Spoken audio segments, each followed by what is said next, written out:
안녕하세요. 오랜만에 인사를 드립니다. 오늘은 유기 미네랄, 무기 미네랄에 대한 내용을 살펴보도록 하겠습니다. 최근에 저한테 유기 미네랄과 무기 미네랄에 대한 내용을 질문하는 분들이 연속적으로 세 분이 계셔서 이거 한번 정리를 해야 되겠다라는 생각을 하게 되었습니다. 물질은 크게 유기물과 무기물로 나눌 수 있습니다. 유기물이라는 것은 살아있는 생명체에 존재하는 화합물로 탄소를 함유하고 있으며 주로 산소, 질소, 수소와 결합한 것을 유기물이라고 합니다. 동물, 식물의 모든 조직을 일컬을 수 있습니다. 탄수화물, 단백질, 지방, 포도당, 핵산 등이 그 예입니다. 무기물은 미네랄이죠. 미네랄을 번역하면 무기물이 됩니다. 그러면 미네랄이라는 것은 뭐냐? 미네랄은 영어죠. 그리고 무기물이라는 것은 뭐냐? 한글이죠. 미네랄을 번역해서 무기물이라는 겁니다. 그러면 이걸 두 개를 합쳐가지고 무기 미네랄이다. 이렇게 이야기를 하는 거, 이런 단어는 존재하지도 않지만 이렇게 이야기하는 거는 사과가 뭡니까? 애플이죠. 애플. 그리고 사과, 한글. 여기 사과를 하나 두고, 사과를 여기 하나 두고, 이것은 사과다. 이건 애플이다. 이렇게 할 수 있죠. 그런데 지금 이런 용어를 쓰는 사람들은 이렇게 이야기합니다. 사과 애플이다. 사과 애플이다. 이렇게 이야기를 하고 있는 겁니다. 무기물이라는 것은 미네랄의 한글이고 종류는 나트륨, 염소, 철, 인, 칼슘, 칼륨 등의 원소를 들 수 있습니다. 산소, 질소, 수소, 탄소를 제외한 나머지의 원소를 일컬어서 총칭해서 미네랄이라고 이야기할 수 있습니다. 제가 유튜브를 하면서 항상 신경 쓰는 게 그릇된 정보를 전달하지 않기 위해서 노력하는 겁니다. 자, 그리고 또 다른 단어를 살펴보겠습니다. 유기화합물과 무기화합물이라는 단어가 있습니다. 유기화합물은 유기물과 같은 단어입니다. 무기화합물은 미네랄과 미네랄의 결합을 말합니다. 즉 Na와 Cl이 결합하거나 또는 염화마그네슘처럼 Mg와 Cl2가 결합한 것을 말합니다. 그래서 미네랄의 결합을 무기화합물이라고 할 수 있습니다. 이 무기화합물은 무기물의 카테고리에 포함이 되겠죠. 이 무기물이라는 것은 무기물은 미네랄과 무기화합물을 총칭한다고 볼 수가 있겠습니다. 방금 본 것처럼 미네랄은 무기물입니다. 그래서 유기미네랄, 무기미네랄 이런 단어는 사용을 할 수 없습니다. 그런데 요즘은 유기미네랄이라고 사용하는 분들이 들어 계십니다. 그분들은 편의상 유기미네랄을 이렇게 부르는 것 같은데 엄밀하게 말하면 틀렸습니다. 지금 헤모글로빈을 하나의 예로 살펴보겠는데요. 여기 중간에 보면 철이 있죠. 철과 더불어 질소가 이렇게 결합을 해 있고 나머지 탄소, 수소가 있습니다. 그러면 이거를 뭐라고 할 수 있겠습니까? 유기화합물이라고 할 수 있죠. 이건 유기화합물입니다. 그런데 철을 중심으로 이야기를 하다 보니까 철이 이렇게 결합을 하고 있으니까 이것을 유기미네랄이라고 표현하는 사람들이 있습니다.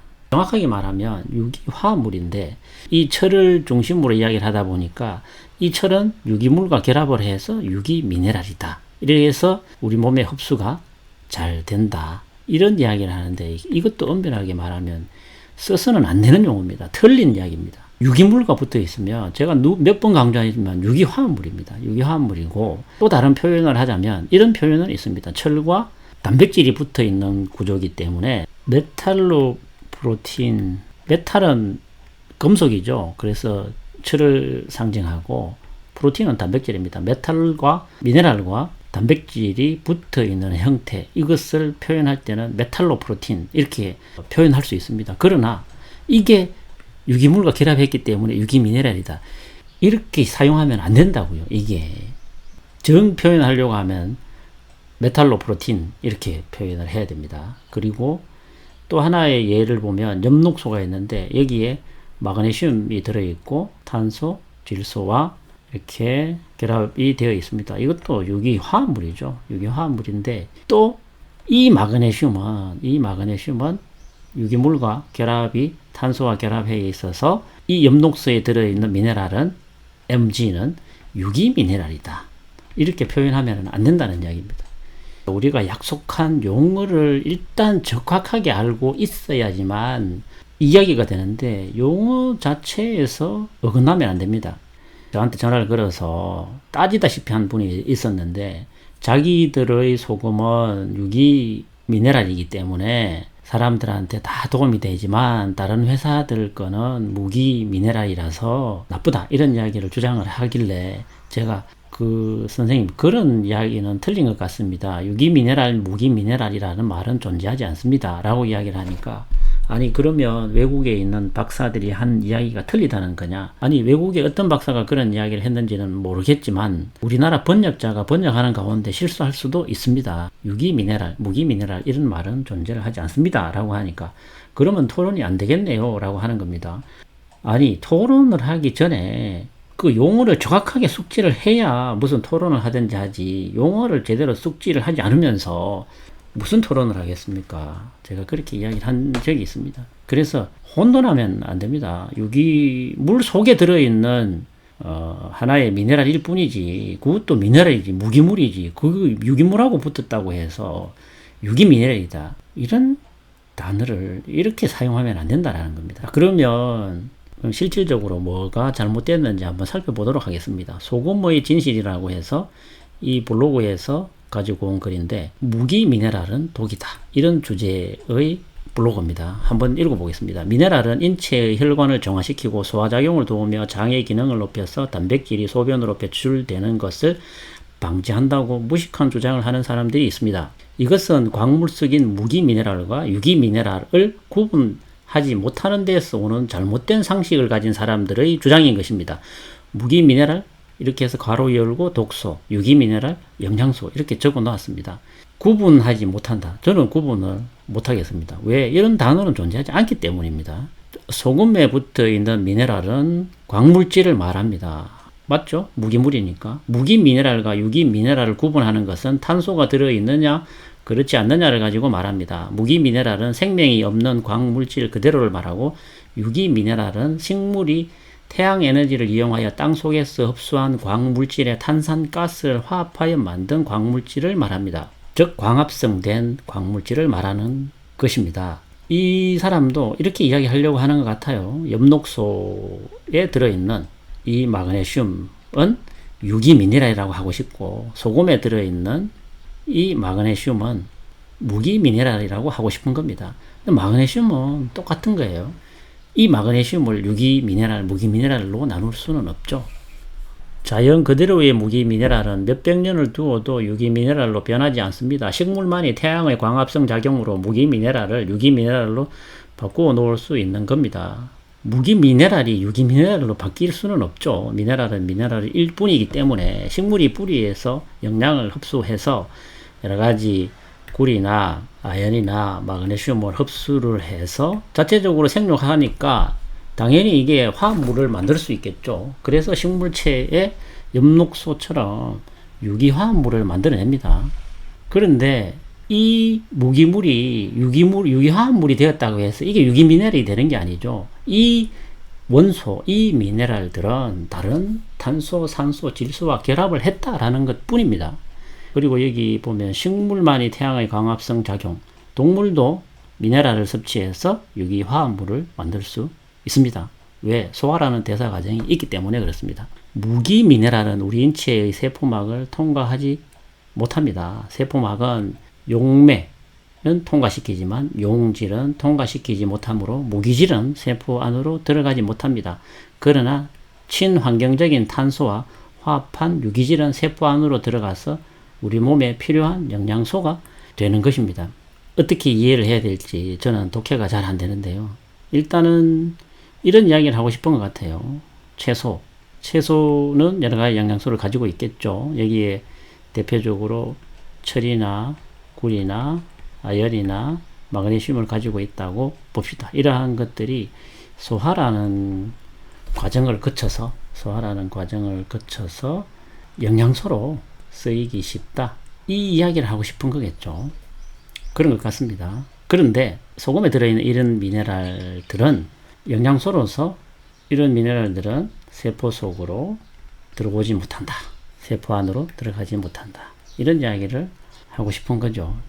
채소에 들어있는 미네랄들은 소화라는 과정을 거쳐서 영양소로 쓰일 수 있습니다. 당연하죠. 그래서 우리는 대부분의 영양소를 채소 또는 고기를 통해서 얻는 것이 맞습니다. 그러면 소금에 들어있는 미네랄은 세포로 들어가지 않느냐? 그렇지 않죠. 역시 소금에 들어있는 미네랄도 소화라는 대사 과정을 거치게 됩니다. 그 과정에서 담즙과 결합되어서 이 소금 속에 들어있는 미네랄은 얼마든지 세포로 들어올 수 있는 가능성 또한 열려있는 겁니다. 다시 말하면 무기 미네랄은 우리 인체에 흡수되지 않는 불순물이지만 유기 미네랄은 우리 인체에 꼭 살아있는 유기 미네랄이라고 할 수가 있는 겁니다. 사람이 병들거나 사망을 하는 원인 중에 무기 미네랄이 음식물과 공기, 물과 함께 들어가서 인체에 흡수되지 못하고 각종 장기의 모세, 혈관을 막아 혈액순환의 장애를 일으키고 장기의 기능을 저하시켜서 질병과 사망을 가져오는 결과를 초래하는 것입니다. 정말 뭐라 그럴까요? 이게 무식하면 용감하다고 할까요? 자, 여기 이 부분의 오류를 한번 살펴보겠습니다. 다시 말하면 무기 미네랄은 인체에 흡수되지 않는 불순물이다. 자, 인체에 흡수가 되지 않는다고 했어요. 인체에 흡수가 되지 않으면 세포라는 게 있는데, 자, 장이 있을 거고, 자, 소화를 시켜서 세포로 흡수가 되지 않는다. 이게 인체에 흡수가 되지 않는다고 볼 수 있겠죠. 그러면 쇳가루를 먹었다고 생각을 해보겠습니다. 쇳가루를 먹으면 흡수가 안 되겠죠. 세포 속으로. 그러면 이건 어디로 갑니까? 변으로 나오겠죠. 자, 흡수가 안 된다고 했으니까 이 사람 이야기대로라면 무기 미네랄은 인체에 흡수가 되지 않는다. 그런데 여기 보면 인체에 흡수되지 못하고 각종 장기의 모세 혈관을 막아. 그러면 장기의 모세 혈관을 막으려고 하면 이 장에 있는 무기물은 혈관으로 들어와야 되겠네요. 그 다음에 혈관으로 들어왔다가 세포로 가야 되는데, 그럼 혈관에 들어와서 혈액순환의 장애를 일으키고 장 기능이 저하를 일으킨다? 그러면 장에서 혈관까지는 들어왔네요. 여기에서는 무기물은 인체에 흡수되지 않는다고 했는데, 여기서는 또 각종 장기의 모세 혈관을 막아 혈액순환 장애를 일으킨다. 그러면 장에서 혈관에 흡수가 되지도 않았는데 어떻게 모세 혈관을 막아 혈액순환의 장애를 일으킵니까? 정말 크리에이티브합니다. 이거 아주 독창적인 설명입니다. 제가 봤을 때는 정말 독창적인 설명입니다. 이 설명. 창작력이 뛰어나네요. 인체에 흡수되지 못한다고 했다가 모세 혈관을 막는다. 혈액순환 장애를 일으킨다. 인체에 흡수되지 못하면 변으로 배설되는 겁니다. 우리 인체에 필요한 미네랄은 굳이 소금에서 찾을 필요는 없습니다. 사람은 유기질 미네랄을 먹어야 되므로, 여긴 또 유기질 미네랄이라는 말을 썼네요. 소금은 무기 미네랄이 완벽하게 제거된 순수 소금인 크리스탈 소금을 먹여야 하는 것입니다. 소금은 거의 대부분이 Na와 Cl로 이루어져 있다는 것은 잘 알고 계실 겁니다. NaCl은 뭡니까? 미네랄이죠. 그러면 크리스탈 소금에 있는 광염을 먹어야 한다. 이건 전부 다 뭡니까? 무기물이죠. NaCl이고. 소금은 기본적으로 NaCl에 다른 미네랄이 들어있는 것이죠. 자, 이걸 차치하고 간다. 그러면 순수한 소금이다. 이렇게 이야기하는 것 같아요. 순수 소금. 그러면 Na와 Cl은 뭡니까? 미네랄이죠. 무기물이죠. 그러면 여기 소금은 광염이라는 것은 뭡니까 이게? 이게 말이 됩니까? 이게 사람은 유기질 미네랄을 먹어야 되므로 소금은 무기 미네랄이 완벽하게 제거된 순수 소금인 크리스탈. 소금인데 어떻게 무기 미네랄을 제거를 합니까? 소금인데 어떻게 NaCl을 제거합니까? 이게 이런 표현이 생각이 나네요. 이게 말인지 된장인지 좀 알고 해야 되죠. 미네랄. 얼마나 듣기 좋은 말인가. 우리 몸 속의 세포와 조직에 흡수되지 못하고 몸속 어딘가에 쌓여서 노화의 빠른 진행과 각종 질병을 유발하는 물질이 보약으로 둔갑되어 질 좋은 소금을 선택하는 데 걸림돌이 되고 있습니다. 미네랄을 전면에 내세워 광고를 하고 있는 천일염, 주겸 관련 업체는 지금이라도 미네랄의 진실을 제대로 알리고 좋은 소금을 섭취하고 싶어하는 국민들의 눈에 검은 안경을 씌우지 말아야 할 것입니다. 인터넷에 떠도는 쓰레기 같은 거짓 정보, 그리고 자기가 모르고 있다, 자기가 부족하다라고 느끼지 못하는 자아도취, 정말 심각한 것 같습니다. 제가 항상 하는 이야기지만 소금 속에 들어있는 미네랄로 모든 우리 몸에 필요한 미네랄을 보충해야 된다고 나는 한 번도 이야기한 적이 없습니다. 많은 양질의 식품을 통해서 대부분의 미네랄을 흡수를 하는 게 맞습니다. 보충을 하는 게 맞습니다. 그러나 그 부족분에 대해서 미네랄이 들어있는 소금을 먹어주면 좋다, 도움이 된다는 취지의 이야기는 할 수 있습니다. 그런데 대부분의 이 소금을 공격하는 사람들은 소금 속에 들어있는 미네랄은 그 양이 적어서 의미가 없다, 그렇게 이야기를 하는데, 그렇든 어쨌든 들어있으면 가랑비에 옷 젖는다고 조금씩 얻는 게 없는 것보다는 낫지 않겠습니까? 그리고 소화가 안 된다, 흡수가 안 된다고 이야기를 하는데, 소화와 흡수의 대사 과정이라는 것은 내가 소금을 먹는다. 소금은 NaCl이죠. 무기물입니다. 흡수 안 됩니까? 다 흡수되죠. 여기에 여러 가지 미네랄이 붙어 있는데 마그네슘, 칼슘, 아연, 구리, 철, 수십 종의 미네랄이 존재를 합니다. 그런데 이 미네랄이라는 게 대사 과정에서 어떻게 흡수가 되냐면 우리 위장에서 소화액과 만나게 됩니다. 이 소화액과 만나게 되면 이 소화액은 음식물을 분해를 하겠죠. 음식물을 분해하면 뭐가 생깁니까? 여기에 비타민도 생길 테고요. 또 단백질도 생길 거고요. 영양물들이 생깁니다. 이런 영양물들이. 이렇게 비타민 C는 철과 결합할 수 있을 테고요. 비타민 D는 또 칼슘과 결합할 수 있겠죠. 그래서 이런 대사 과정을 통해서 우리 인체로 유입이 되는 거기 때문에 이게 복잡다단한 과정입니다. 이게 내가 무엇을 먹었느냐, 나의 건강 상태가 어떻느냐에 따라서 이러한 미네랄의 흡수 정도는 달라질 수 있는 거지, 소금 속에 들어있는 무기물은 무조건 흡수가 되지 않는다, 그렇게 이야기를 하면 안 된다라는 이야기입니다.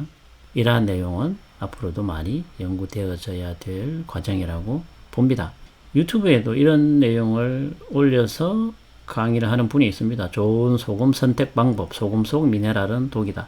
소금 속의 미네랄은 독이다 그랬는데, 소금은 100%가 미네랄입니다. 소금 속에 들어있는, 소금은 그 자체가 미네랄입니다. Na와 Cl이 미네랄이지 뭡니까? 그런데 이 사람은 저한테 저작권 위반으로 고발을 당한 적도 있는데 아직도 지금 이런 이야기를 하고 다니더라고요. 제가 이번에 유기미네랄, 무기미네랄 관련해서 자료를 찾다 보니까 우연히 또 이렇게 이 사람의 유튜브를 만나게 되었는데요. 제가 생각하는 거는 뭐냐면 이런 말이 있죠. 무식한데 신념이 있으면 무섭다, 이런 말이 있죠. 무식한데 신념까지 있으면 무섭다. 그래서 우리가 공부를 할 때 가장 중요한 건 뭐냐? 기초적으로 그 용어의 정확한 뜻을 알아야 되고, 그 용어가 어떻게 쓰여지는지를 알아야지만 다음의 단계로 나아갈 수가 있습니다. 그런데 그 용어를 정확하게 구분하지 못하면서 그거를 어떤 식으로 자기 이론을 포장을 해서 이렇게 하니까 참 무섭습니다. 이 정보를 전달하는 전달자의 측면에 선다는 게 얼마나 두렵고 겁이 나는 일인지를 이런 사람들이 좀 알았으면 좋겠습니다. 감사합니다.